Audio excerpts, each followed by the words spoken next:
La Première Guerre mondiale plonge le monde dans un conflit sans précédent. Une fois l'armistice signé, l'Occident connaît de profondes transformations. C'est une période de prospérité économique qu'on appellera les années folles. De retour de la guerre, les hommes reprennent leur travail dans les usines en plus de profiter de l'argent reçu pour leur temps passé dans l'armée. En plus, le gouvernement rembourse les obligations de la victoire, c'est-à-dire l'argent que le gouvernement avait emprunté à la population pour subventionner la guerre. Sans oublier que, durant la guerre, les femmes sont nombreuses à avoir travaillé dans les usines. En bref, la population possède plus d'argent qu'auparavant, ce qui augmente son pouvoir d'achat. La population réserve une partie de son salaire à de nouvelles technologies et à des formes de divertissement pour oublier les horreurs de la guerre. Mais il y a quelque chose qu'on oublie parfois. Les derniers temps de la Grande Guerre coïncident avec ce qu'on appellera la grippe espagnole. C'est rien de jojo. Les gens veulent donc oublier une guerre mondiale et une pandémie. On veut donc s'évader grâce à de nouveaux achats et aussi grâce à des loisirs. Dans les années 20, les activités sont relativement simples et s'axent généralement sur la famille et les rites. Des soirées dansantes, des réunions familiales, des parties de cartes, on va à la messe, mais on sort aussi dans les cinémas et dans les cabarets.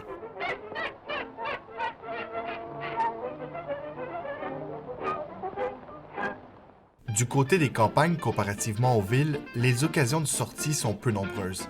C'est l'une des raisons qui motive certaines familles à déménager en ville. La culture de masse est au cœur des années folles. La culture de masse, c'est quoi? C'est une culture destinée à un vaste public. Avant les années 20, les arts étaient accessibles surtout par les plus riches. Mais tout est en train de changer avec la mise en place d'une culture de consommation. On le doit en partie à Henry Ford, qui au début du 20e siècle peaufine la chaîne de montage pour la rendre plus efficace.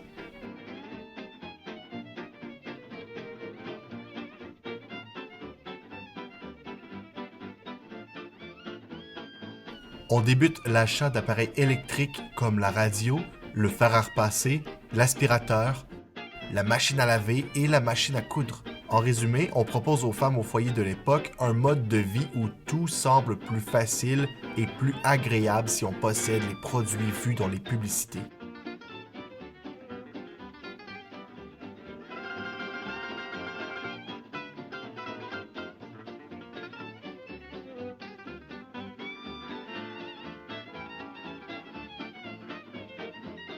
Le nombre de familles avec une radio et un téléphone à la maison ne cesse d'augmenter. La communication et l'accès à l'information s'agrandissent. Sauf qu'il ne faut pas croire que toutes les familles sont prospères. Plusieurs familles ont de la difficulté à joindre les deux bouts tandis que d'autres familles dépensent pour de nouvelles technologies comme le téléphone. La culture américaine prend de plus en plus de place au Canada avec sa musique et son cinéma. C'est d'ailleurs la décennie où apparaît à l'écran pour la première fois Mickey Mouse.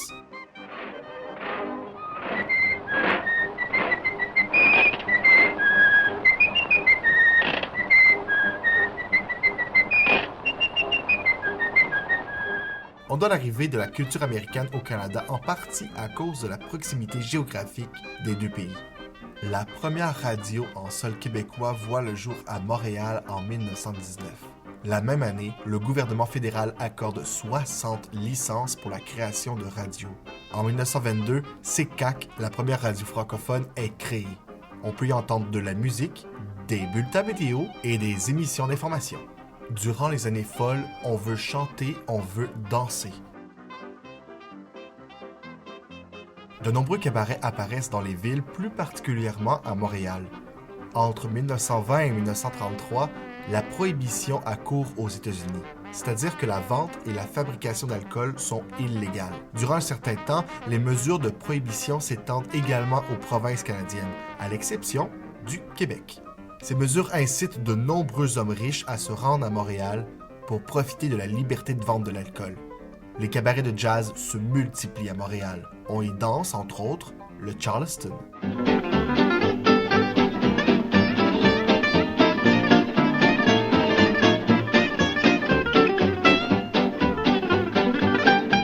Les événements sportifs gagnent en popularité dans les villes.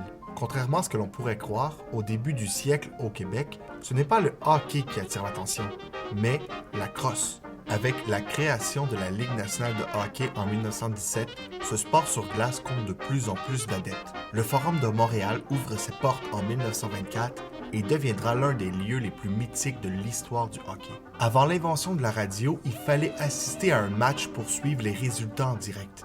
Avec l'arrivée de la radio dans les maisons, le sport se démocratise et devient accessible même aux moins nantis. Dans les années 20, les femmes s'affranchissent de plus en plus. Elles font ce qu'elles n'osaient pas faire auparavant. Fumer en public, boire des cocktails, avoir des cheveux courts et porter un pantalon.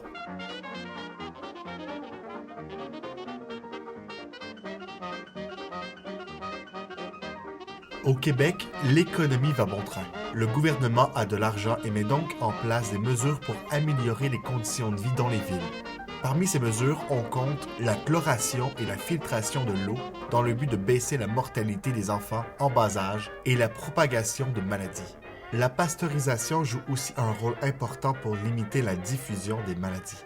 La collecte des ordures rend les rues moins insalubres et empêche les maladies de se répandre dans les villes, notamment grâce aux rats. On crée des égouts et des aqueducs, rendant l'eau potable accessible dans les maisons.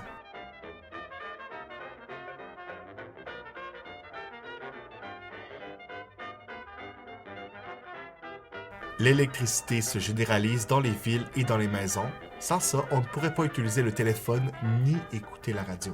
Finalement, les rues sont plus éclairées qu'auparavant, les rendant plus sécuritaires. Toutes ces mesures auront pour conséquence l'amélioration des conditions de vie, mais surtout une baisse de la mortalité infantile, menant à une population de plus en plus nombreuse. Les années folles changent les sociétés occidentales qui entrent dans un monde de consommation et d'accès à la culture où la prospérité économique va bon train. Mais ces florissantes années s'arrêtent brusquement le 24 octobre 1929 avec le crash boursier de New York, qui plonge les pays industrialisés dans une crise sans précédent. On appellera ces années-là la Grande Dépression. Mais ça, c'est une autre histoire.